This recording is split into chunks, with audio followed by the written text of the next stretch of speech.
Ibig sabihin, Sir Ernie, kapag receipt ang nakalagay dyan, ibig sabihin supplementary siya. Secondary po. Secondary. Ay, paano yung statement of account? Yan. Magandang tanong yan, Karandi. Actually, kagaya ng tinatawag nating statement of account, billing statement. Supplementary na rin po yan mga yan. Matagal na rin po yan na-classify ng ating ahensya ng pagbubuwis na supplementary document po. Okay. Ay sir, paano ba yung yung katuwad ng kasi sa invoice isang sa nakikita ko kapag bumibili ako, ang dami kong nakikita. May nakikita kang charge invoice, sales invoice, may pa doon, billing invoice. Ang dami, mukhang 4 o 5 klase. Basta may apelyido siya na na invoice. Actually, tama si Kakris doon eh. Pag sinabi mo kasing invoice, ganito po ang sabi ng batas natin dyan. Actually, ang pagkakasabi doon sa Word, you can strike through yung official receipt mo to invoice. Okay. Ngayon, sabi nila, anong invoice?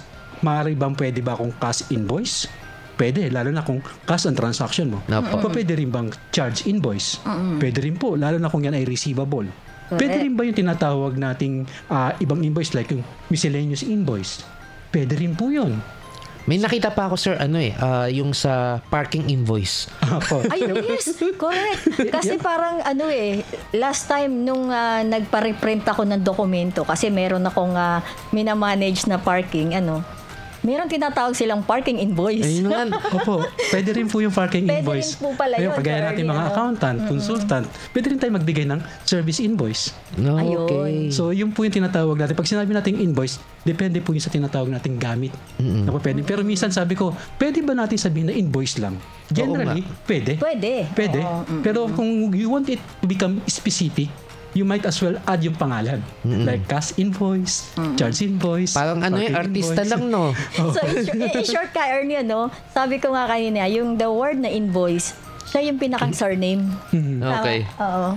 But yung mga sa artista kasi, kapag minsan sila donita, minsan walang apelido, minsan, di ba?